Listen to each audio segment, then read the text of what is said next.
Bonjour à tous, merci de nous retrouver dans une nouvelle interview de MMA Time. Aujourd'hui, on a le plaisir de recevoir Cyril Diabaté. Bonjour Cyril. Bonjour. Alors déjà pour commencer, on va rappeler que sur Twitter, les gens peuvent te suivre @Cyril Diabaté. Et voilà, c'est tout ça. pour les amateurs, il y a la Snake Team, le club que tu as fondé.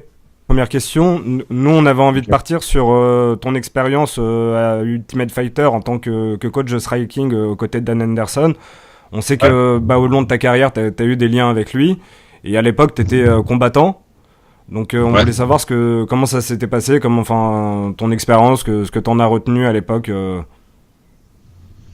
Mon expérience à l'Ultimate Fighter, tu veux dire? Dans la saison avec Dan Henderson où tu avais été coach de striking pied-point. En fait, j'avais fait 3 mois en Californie à la Team Quest chez Dan. Je l'aidais à préparer un combat et puis d'ailleurs, je sais même plus si c'était lui que je préparais ou d'autres combattants de la Team Quest. Mais en tout cas, j'avais passé 3 mois là-bas, enfin 2 mois là-bas. Et je devais repartir, lui il devait faire son teuf face à Michael Bisping. Et au moment où je devais partir, il m'a proposé d'être son coach de striking pour le teuf. Donc j'ai naturellement accepté. Et puis voilà, ça s'est fait un peu, ça s'est fait naturellement quoi. Ça m'a pris un peu par surprise, mais bon, c'était une très bonne expérience. Ça t'a aidé en tant que combattant de coacher d'autres des combattants de la team de Dan Henderson ou ça t'a apporté un plus? Non, pas du tout. Non, ça m'a rien apporté à part le fait de pouvoir voir d'autres façons de s'entraîner. Moi, j'étais issu d'une école pied-point, même si ça faisait très longtemps que je travaillais d'autres styles pour parfaire mon niveau en MMA. Là, j'allais dans une école qui était allez, à 90% basée sur la lutte gréco-romaine. Donc, ça a été un gros plus. J'ai vu d'autres façons de s'entraîner, d'autres façons, même les préparations physiques étaient différentes. Et donc voilà, ça m'a apporté d'autres façons de voir le MMA et c'était un enrichissement quoi. Ouais. Mais justement, nous on a l'impression l'école française elle est excellente dans tout ce qui est pied-point, c'est ce que tu dis peut-être un peu, et on a l'impression qu'il y a peut-être des petites lacunes au niveau de la lutte. Toi tu ressens ça quand tu vois les gamins qui viennent s'entraîner, quand tu vois les gens un peu plus expérimentés, ou c'est un sentiment qui est un peu désuet maintenant? Non, c'est clair que pour moi le composant aujourd'hui le plus important du MMA c'est la lutte, mais c'est un peu particulier puisque la lutte toute seule n'est rien en MMA. Il faut avoir d'autres choses avec. Si on est trop linéaire aujourd'hui, si on est trop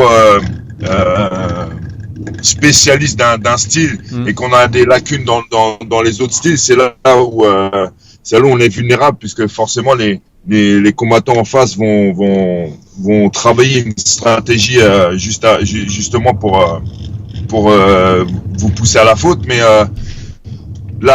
même si la lutte c'est le composant le composant le plus important, il faut savoir boxer, il faut connaître le sol, il faut être le plus complet possible. Mais la lutte, si on ne sait pas lutter, on peut pas s'en sortir alors qu'il est. Alors que on voit même à très très haut niveau des mecs qui ont une boxe plus qu'approximative. On voit des combattants qui ont encore un sol rudimentaire. Mais c'est vrai que les lutteurs qui sont de haut niveau arrivent à sortir du lot à très haut niveau. Et toi, justement, qui étais 4 fois champion du monde de Muay Thai et champion de France de kickboxing, ça a été un apprentissage dur quand t'es passé au MMA, le jiu-jitsu brésilien et la lutte, ou c'est quelque chose que t'as intégré rapidement, comme par exemple un BJ Penn qui est devenu en 4 ans ceinture noire de jiu-jitsu brésilien? Le jiu-jitsu brésilien, ça a toujours été un plaisir. Le grappling, ça a toujours été un plaisir parce qu'il y a un côté, ludique, il y a un côté où on s'amuse que je retrouve pas du tout dans la lutte. La lutte, c'est beaucoup plus ingrat, c'est beaucoup plus, c'est rugueux, ça fait mal, on se blesse et donc c'est moins kiffant, pour un néophyte, pour quelqu'un qui ne pratique pas les sports de combat, c'est moins kiffant de faire de la lutte. Ouais. Ceci dit, en pratiquant le MMA, j'ai appris à apprécier la lutte, j'ai appris à aimer la lutte. C'est clair que pour moi, c'est un style qui reste rugueux, hein. C'est quelque chose qui fait mal, hein. Ouais. Tous les lutteurs de haut niveau que j'ai pu rencontrer, ils étaient tous fracassés de quelque part, notamment la nuque, les genoux. Enfin, c'est vraiment un style traumatisant. Ouais. Et ouais, c'est ingrat. C'est vraiment un style ingrat. Je vois, il y a plus un côté ludique avec le jiu-jitsu brésilien ou même la boxe. La lutte reste quand même un truc qui est ingrat. Donc, j'y m'y suis mis un peu tardivement. Ça a été mon point faible pendant ma carrière, mais bon, voilà. Si c'était à refaire, si je devais refaire une carrière, si j'avais 20 ans de moins et que je devais refaire une carrière de MMA, c'est clair que avec les connaissances que j'ai aujourd'hui, je me prendrais un peu plus la tête sur la lutte que je l'ai fait tout au long de ma carrière. Ouais. Et justement, une question sur la Snake Team. Est-ce que c'est à travers ton expérience à la Team Quest et de combattant que tu t'es dit, tiens, il faut absolument ouvrir une école en France et fonder un club où moi je vais pouvoir retransmettre après ce que j'ai appris en tant d'expérience de combattant dans ma vie? Et est-ce que justement t'insistes maintenant aussi sur l'aspect sol, où on reste dans l'école française, où toi et tes qualités en tant que combattant, c'était le striking, et tu mets quand même ça encore en avant dans ton école? Non, que ça soit... déjà, j'ai sur un peu plus... Je crois que il manque des combats. Je crois qu'il manque 5 combats sur mon record, sur mon record Sherdog. Donc, je crois que j'ai 35 ou... je dois avoir 35 ou 36 combats en MMA. Sur les 35, j'ai 7 victoires par soumission, donc si j'étais que striker, ça serait. Et mes combattants, mes combattants, on va dire les plus connus, ont tous des victoires, autant de victoires par KO que par soumission. Donc encore une fois, t'as vraiment essayé d'inculquer cette mentalité-là en France, où la lutte elle est moins populaire. Par exemple, c'est un sport universitaire aux États-Unis qui est vachement développé, contrairement à la France où on est pas mauvais au niveau olympique, mais c'est peut-être pas le sport où il y a le plus de licenciés aujourd'hui, quoi. Non, le judo, je pense un peu. Ouais. Je fais bien la différence entre le jiu-jitsu et la lutte. C'est vrai que on a des bons lutteurs, on a des mecs qui sortent du lot à la Snake Team. Je pense notamment à Kevin Pecci ou Yves Landu ou même Grégory Baben qui a appris la lutte. Qui a jamais pris un cours de lutte en dehors de la Snake Team. Ils ont tous une très bonne lutte. Je pense que c'est aussi un souci, de ma part de se diversifier, être le plus complet possible. Ouais. On a beaucoup les combattants que j'ai cités ont tous des victoires par KO, mais aussi des victoires par soumission, et sont connus aussi pour être des lutteurs complets. Donc, et c'est le prof de lutte chez vous à la Snake Team? Il y a un prof en particulier? Il y a Maxime François qui nous a rejoint cette année depuis 6 mois, mais jusqu'à présent ça a été moi. Donc la lutte de mes élèves, c'est moi qui leur ai enseigné. Okay. Parce que même si même si moi j'ai pas pratiqué en tant que combattant parce que je suis resté sur mes acquis pendant pas mal d'années, notamment la fin de ma carrière. Je suis resté sur mes acquis. J'apprenais pas grand chose de nouveau. J'avais suffisamment de connaissances en lutte pour leur donner la lutte qu'ils ont aujourd'hui. Donc il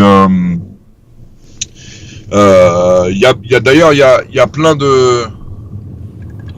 de choses que j'enseigne à mes combattants que j'ai pas forcément utilisé moi dans ma carrière, parce que j'estime que voilà, chacun son style. Moi j'ai un style qui me va bien parce que j'ai certaines aptitudes, j'ai certaines qualités que tout le monde n'a pas.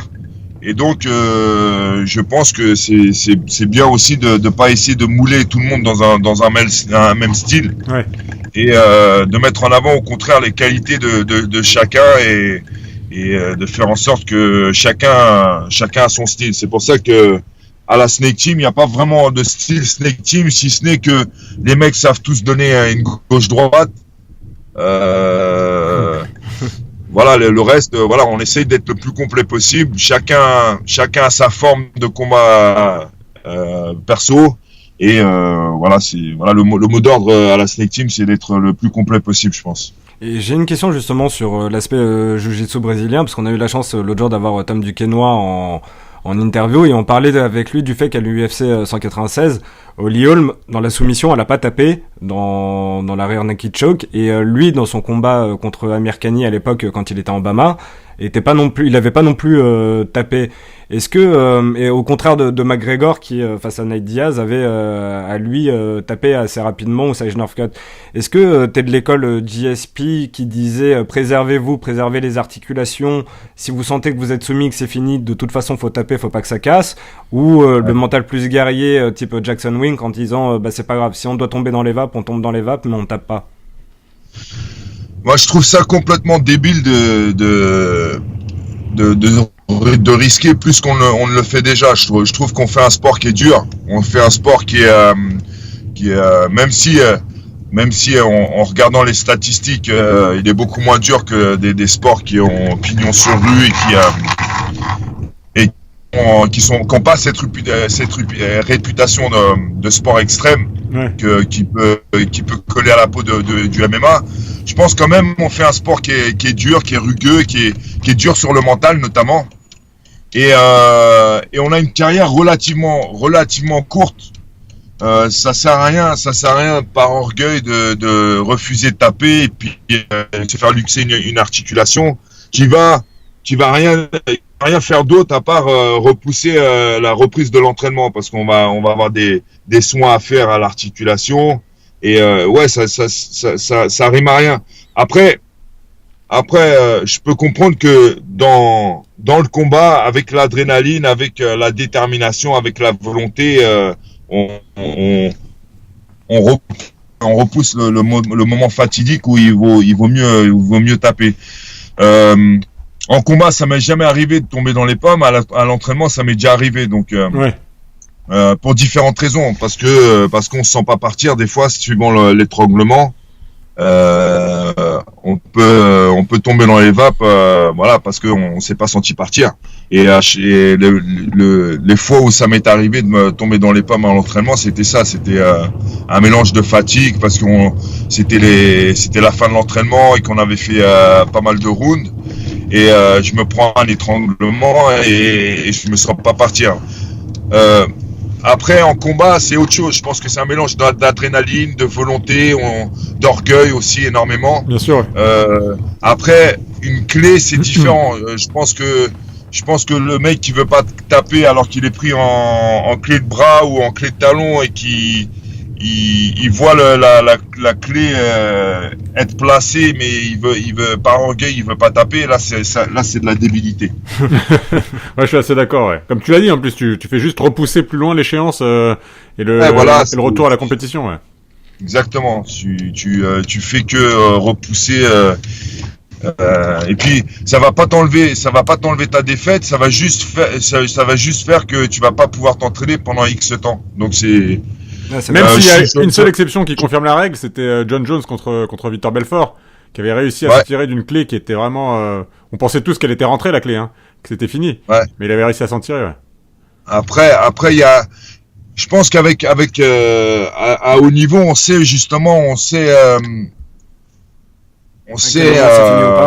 Il y a une limite, il y a une petite barrière à franchir entre le je force un peu, même si je suis pris en clé, je force un peu pour me sortir de la clé et je tape pas, ouais. Et le moment où il y a plus rien à faire et de toute façon on va taper tôt ou tard, donc autant se préserver. Ouais, c'est clair. Et moi j'ai une question au sujet de ta carrière à l'UFC. J'aimerais bien que tu nous parles un petit peu, si possible, de la machine UFC, au niveau du business, de tes rencontres avec les dirigeants. Je sais pas si t'as rencontré plusieurs fois Dana White ou les frères Fertitta et tout. C'était comment un peu pour toi, vraiment, cette expérience-là? Tu nous parles un peu de tes rencontres avec ces mecs-là. Et dans la machine de guerre, en fait, UFC. C'est le côté qui me...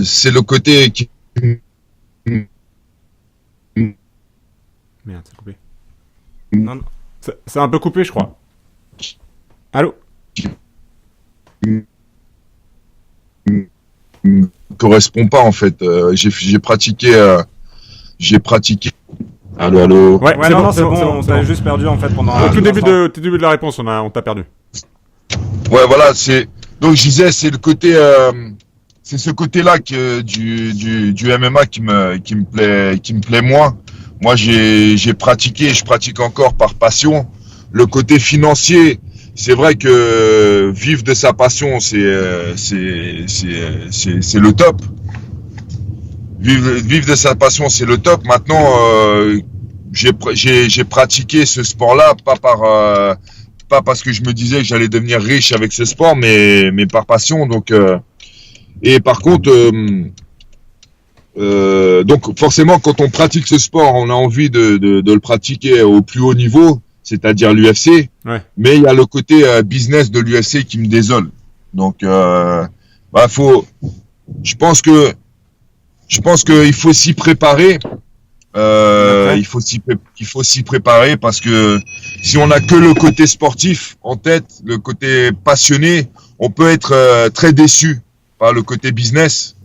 Et moi, j'y étais pas bien préparé et ça m'a fait du tort. Ça m'a fait du tort et les jeunes qui sont chez moi et qui rêvent du UFC, je les pousse dans ce sens, mais je les préviens aussi. Je leur préviens et je les préviens que c'est un sport business. C'est un sport business, que l'UFC, c'est une entreprise et que Dana White, même si t'emmène, si t'as la chance un jour qu'il t'emmène en voiture dans son resto préféré, manger à son resto préféré, c'est pas parce qu'il t'aime bien, c'est parce que tu lui apportes énormément d'argent. Ouais. Et justement, par rapport à ça, est-ce que tu as pu voir l'émission Looking for a Fight qu'ils font avec Dana White, Matt Serra et Nick The Tooth, où ils partent à la recherche d'un nouveau combattant, ils ont trouvé Sage Northcutt dedans et Mickey Gall. Ah non, j'ai pas regardé ça, mais ça me... Parce que justement, on voit ce que tu veux dire, où ils vont faire, à la contraire de, par exemple, d'un président de Ligue 1, Thiriez, ils enlèvent le costume, ils font les cons, ils s'amusent. La dernière fois, ils se sont fait taser dans un épisode pour voir ce que ça fait d'être tasé, où ils courent après des vaches. Et c'est la manière américaine du business de te montrer qu'ils sont cool. Et tu vois aussi qu'ils cherchent des combattants et que, à la fois, il y a un côté humain dans leur rapport aux combattants, mais en même temps, voilà, ils cherchent quelqu'un qui va leur faire vendre et continuer à promouvoir la marque UFC, et que c'est le travail des deux, quoi. Ouais, moi je vois pas le côté humain. Moi je vois le côté comme tu l'as dit, le côté on veut faire les mecs cool et parce que faut pas se leurrer. Si tu t'arrêtes à l'aspect super sympa, on va chercher des combattants et tout ça. Oui, effectivement, on pourrait se dire ouais, ils sont humains finalement, ils sont sympas avec les combattants, ainsi de suite. Mais il faut pas oublier que 2 défaites de suite à l'UFC, on rompt le contrat, même s'il y a 4 combats sur le contrat. C'est arrivé en français récemment, je crois, Michael Lebou, si je dis pas de bêtises. Ouais, c'est arrivé, mais c'est arrivé à... Enfin, à beaucoup d'autres aussi, hein. À des centaines de combattants. ça fait partie du jeu. Une fois qu'on signe un contrat UFC, on connaît les règles. C'est-à-dire, il y a que de la place pour les winners. Il y a les losers, restent pas. C'est pas comme au Japon, au Pride où il y avait des Minowa ou je sais plus comment il s'appelait, Daitsui ou je sais pas quoi. Bon bref, un combattant qui arrêtait pas de combattre au Pride parce qu'il était vaillant, parce qu'il faisait ses combats, peu importe qui il avait en face, mais qui devait avoir un record de, je sais pas moi, 2-10 sur son palmarès Pride. Donc il avait 2 victoires pour 10 défaites. Et ils arrêtaient pas de le reprendre parce qu'il était vaillant, parce qu'il faisait le show, parce qu'il avait des fans. Voilà, l'UFC c'est pas du tout ça. L'UFC c'est il faut être performant, il faut plaire aux fans. Si on a un palmarès mitigé, mais qu'on plaît aux fans, eh ben on va vous garder. Si on a un palmarès mitigé, mais on est moyen en termes de spectacle, et ben on va vous mettre à la porte, voilà, comme un manant. Bah, c'est arrivé à un Anglais qui avait fait l'émission Ultimate Fighter d'ailleurs. Il y a pas longtemps, tu sais, le grand là que t'aimes bien, j'oublie son nom, Luc Barnat. Luc Barnat, et qui s'est retrouvé maintenant en Espagne, dans une ligue en Espagne, et qui remonte peu à peu. Mais toi, d'un point de vue de niveau sportif, l'UFC c'est vraiment la crème de la crème comme ce qu'on a l'impression que c'est. Ouais, c'est vraiment le top du top. Il y a vraiment une différence entre le niveau UFC et les autres ligues partout dans le monde. Même le Bellator, qui on va dire la Ligue 2 du MMA dans le monde. Les champions du Bellator sont pas champions de l'UFC quand ils arrivent à l'UFC. Donc il reste quand même un sacré niveau d'écart entre on va dire les top 5 de chaque catégorie à l'UFC avec les top 5 du Bellator. Et juste une dernière question sur l'entreprise UFC en tant que telle. Pour faire un raccourci, enfin vraiment un peu vulgaire, toi en tant qu'ancien sportif et français, est-ce que t'as préféré justement le côté un peu cruel et froid américain, où on est à la fois gentil mais on est très businessman, comme peut l'être Dana White, ou est-ce que par exemple tu préfères la rigidité d'un président de Ligue 1 française ou d'un président de fédération qui est sur le modèle type Énarque?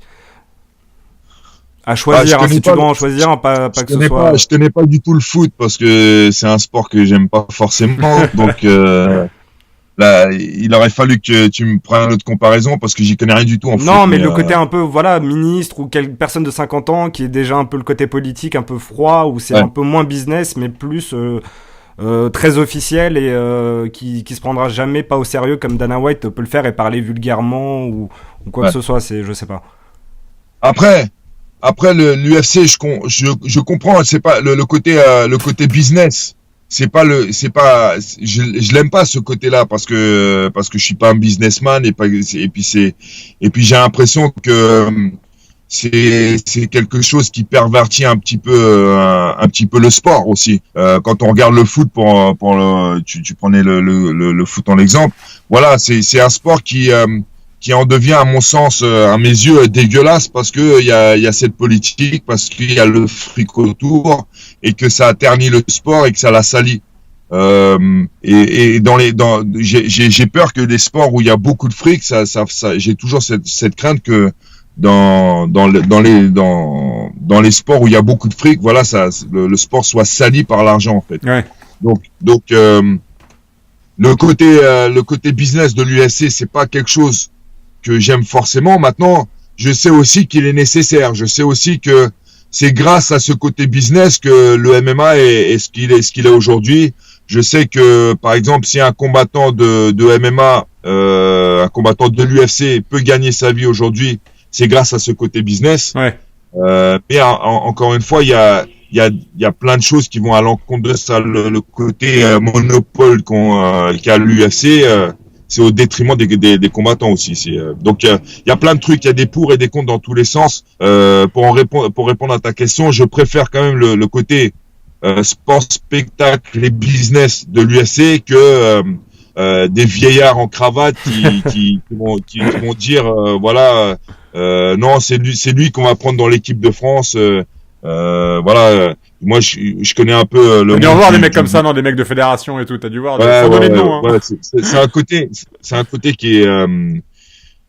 J'ai des potes qui sont judokas de haut niveau, Ouais. et de voir des judokas de haut niveau qui sont dans l'équipe de France, qui ont fait les Jeux Olympiques, qui ont pris des médailles, champion du monde, champion d'Europe, ainsi de suite, et qui prennent 800 balles par mois.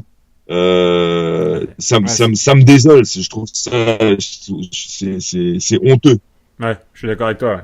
Mais pour revenir à ta carrière plus personnelle, Ouais. toi t'as arrêté au sommet parce que t'as arrêté à l'UFC, t'as pas continué après. Mais t'as arrêté pour quelle raison? C'est parce que t'avais plus la volonté d'y aller, t'avais plus la flamme, ou c'est parce que voilà, l'UFC n'avait pas renouvelé ton contrat et tu t'es dit bon, il est temps d'arrêter. Et puis parce que quand on voit Dan Anderson dont on parlait tout à l'heure, il a 45 ans et puis il est toujours actif. Ouais, mais bah déjà, j'étais pas arrivé à la fin de mon contrat, et ils me gardaient sous contrat. C'est moi qui ai pris la décision de prendre ma retraite, parce que quand on est combattant, faut être combattant à 100% dans sa tête. Si on est combattant à 80%, 75%, ça sert à rien. À un moment donné, le jeune loup qui va être sur ta route, si lui va avoir 23 ans et qui a envie de tout défoncer, qui a envie de couper des têtes pour arriver au sommet, bah voilà, tu vas être sur son passage, et il va te couper la tête. Donc j'étais arrivé, j'avais fait 22 ans, 23 ans de carrière en compétition, 23 ans de combat. Je m'essoufflais, ça faisait pas mal d'années que je m'essoufflais, et que c'était un cauchemar à chaque fois, à chaque combat, pour me remotiver, pour partir à la salle et m'entraîner correctement. Donc à un moment donné, faut poser le pour et le contre. C'est bien de gagner des chèques, c'est bien de gagner sa vie avec sa passion, mais à un moment donné aussi, sachant que le mec en face de toi dans la cage, il veut t'arracher la tête, et que toi t'es moins motivé que lui, est-ce que ça vaut la peine de prendre ces risques? Et puis ça me procurait moins de plaisir aussi, la compétition, le combat en lui-même me procurait beaucoup moins de plaisir qu'il y a 15 ans. Donc voilà, il y a tout un tas de choses qui sont rentrées dans la balance. Est-ce que tu avais hâte aussi de t'impliquer à 100% dans la Snake Team en tant que fondateur, entraîneur là-bas? C'était un truc qui te motivait comme nouveau challenge, peut-être un peu comme Uriah Faber le fera plus tard avec la Team Alpha Male? Nouveau challenge, non, parce que ça fait j'ai porté les deux casquettes tout au long de ma carrière professionnelle, quasiment. Donc la Snake Team, elle existe depuis, ça fait 15 ans qu'elle existe. Donc, non, je sais, mais ce que je voulais dire, c'était peut-être justement ne plus porter les deux casquettes et être concentré 100% sur le côté justement patron de l'équipe, head coach. C'est trop dur de faire les deux. C'est trop dur à très haut niveau. C'est trop dur d'être et entraîneur d'une équipe de combattants et combattant soi-même. C'est impossible. C'est parce que c'est antagoniste. Quand t'es combattant, tu dois être égoïste, égocentrique. Tu dois penser qu'à ta gueule parce que tu dois être le meilleur. Ouais. Et quand t'es coach, tu dois être tout le contraire. Tu dois donner aux autres. Donc c'est dur d'être, faut être schizo limite. Faut passer de l'un à l'autre jour après jour, et c'est pas évident. Et puis l'un t'épuise pour l'autre, donc au final t'es pas aussi bon combattant et t'es pas aussi bon coach. Ah, ok. Et écoute, on voulait terminer sur une petite série de questions un peu plus légères, un peu plus marrantes. Donc c'est Tony qui va commencer avec la première. Déjà, c'était pour savoir s'il y avait un combattant qui, toi, t'avait inspiré quand t'étais jeune et qui t'a donné envie de te lancer dans les arts martiaux, pas forcément le MMA, mais qui t'a inspiré de manière générale. Alors c'était pas des combattants, mais moi j'ai été inspiré par le cinéma, comme beaucoup de combattants. Bruce Lee, Jean-Claude Van Damme, Stallone, tous ces mecs-là m'ont inspiré. Je pense que y a pas un seul combattant qui de 30 à 40 ans ou un peu plus qui a pas été inspiré par ces mecs-là. On a tous regardé Bloodsport, on peut tous sortir des répliques des films. C'est lequel d'ailleurs ton film préféré, toi, de tous là? Bloodsport et Kickboxer. Ah, ouais. Bloodsport, Kickboxer et Rocky. Mais c'est bizarre parce que personne ne cite jamais le tournoi avec Jean-Claude Van Damme. Le grand alors que, tournoi, ouais. Il est Non, mais bien là, pour le côté MMA, justement. Ouais, mais parce que c'est un clone de Bloodsport. Une fois qu'il a sorti Oui, Bloodsport, c'est ça, il va ouais. plus sortir le tournoi. Et alors, si aujourd'hui, ouais, voilà, on te disait, t'es matchmaker à l'UFC, quel combat toi t'aurais envie d'organiser pour le regarder? Quel combat te ferait vraiment envie de voir? Ouais, il y en a beaucoup. Je sais pas, en tête comme ça, il y en a pas un qui me vient. À l'esprit? J'aimerais un, puisque tout le monde en parle en ce moment, j'aimerais une revanche McGregor Aldo et McGregor Nate Diaz. Et tu vois quoi alors par rapport ton analyse des 2 premiers combats? Bah, les 2 premiers combats, je voyais pas du tout McGregor battre Aldo, et je pense que en fait il a un côté il est super intelligent déjà, chose que je ne savais pas avant ce combat. C'est parce qu'il a mis KO à Aldo que je me suis renseigné correctement sur lui et que je me suis aperçu qu'il était c'est quelqu'un qui cogite énormément. Il est brillant, ouais. Et ce côté justement de ce côté de tout disséquer, aussi bien le physique, le technique, mais surtout le mental. Ouais. Ça s'est rarement vu à ce niveau-là. Un Dos Anjos, je suis pas sûr que il se prend la tête à savoir si le mec en face de lui, il est émotionnellement impliqué ou pas. Donc McGregor, c'est vraiment ça qui a fait la différence, c'est que déjà, premièrement, il prenait un ascendant psychologique énorme sur ses adversaires en leur rentrant dans le cerveau et en leur prenant la tête. Et c'est ce qu'il a fait avec Aldo. Et Aldo est tombé dans le piège et a complètement perdu ses moyens et a perdu face à lui. Pour moi, José Aldo est meilleur combattant que McGregor, si ce n'est ce côté justement psychique, psychologique, analytique que peut avoir McGregor. Et donc la conclusion c'est Et Nate Diaz, ouais, et Nate Diaz, l'autre combat. la conclusion, pour en revenir à McGregor, la conclusion c'est que on a beau être meilleur techniquement, meilleur même physiquement qu'un combattant, c'est pas pour autant qu'il faut négliger le côté psychique et mental. Et McGregor, il a démontré face à José Aldo. Contre Nate Diaz, je pense que il a trop cru à son délire. Là, il est parti dans l'autre sens. Il a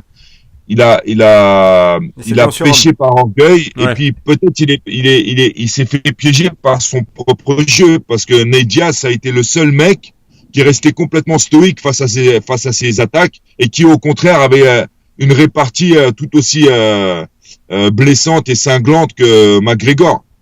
McGregor, d'habitude, il a l'habitude de sortir des réparties et de clouer le bec de ses adversaires. Et là, c'est la première fois où il y a un mec qui lui tient tête dans ce département et qui lui rentre dans la tête aussi bien que lui, il rentre dans la tête de ses adversaires. Ouais, c'est exactement ce qu'on s'est dit, ouais. Alors, aussi, la catégorie de poids, bien sûr, le fait de monter de 2 catégories de poids, il s'est vu trop beau, ouais. Et beaucoup de gens, juste une question, disent que pour l'avenir, s'il y a un rematch contre Aldo, ils le sentent fatigué dans les gardes de trop. Est-ce que tu penses que, justement, Conor peut regagner parce que Aldo est dans les gardes de trop, ou au contraire, il va revenir parce que il sera comme un fou d'avoir perdu son titre après 10 ans de règne? C'est toujours une question, ça, pour les combattants, exceptionnels. C'est toujours une question de combien de temps ils vont durer, combien de temps il y a ce côté exceptionnel qui va durer, parce que on prend un Fedor, ou on prend un Anderson Silva, ou on prend vraiment les très très grands, les légendes. C'est pas les autres qui les battent, c'est eux-mêmes. À un moment donné, ils s'entraînent moins, ils y croient moins que pendant 10 ans. Et parce que c'est devenu routinier, parce que c'est devenu barbant, rébarbatif. Et à un moment donné, ils arrêtent d'y croire. Ils ont plus la foi. Ils y croient plus suffisamment. Et il y a un truc qui se casse. qui est jamais récupéré.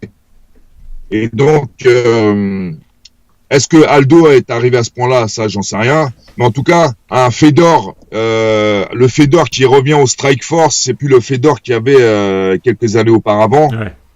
Anderson Silva qui rencontre même avant Weidman, là, c'était, on sentait qu'il y avait un truc qui avait glissé, il y avait un truc qui avait changé.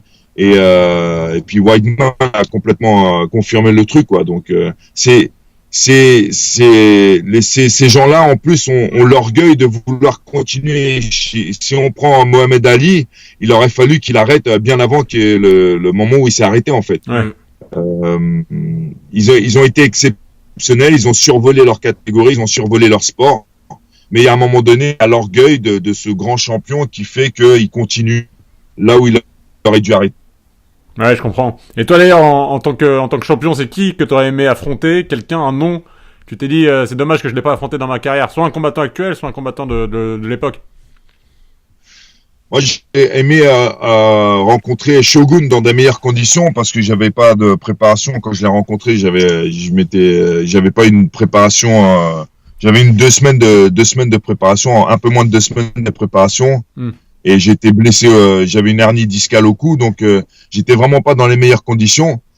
Et le rencontrer avec une vraie préparation. Et j'aurais voulu aussi combattre contre Wanderlei Silva, qui lui m'aurait pas plongé dans les jambes et pour m'amener au sol. Et alors juste une dernière question de pronostic pour ton ami Dan Anderson qui va affronter bientôt Lyoto Machida. Tu sens qui toi dans ce combat? Parce qu'il y avait Moussassi à Londres qui sous-entendait que Lyoto Machida était dopé comme pas possible au micro d'Ariel Helwani. Donc je sais pas si c'est vrai ou pas d'ailleurs, mais c'est quand même une belle affiche. Quoi qu'il en soit.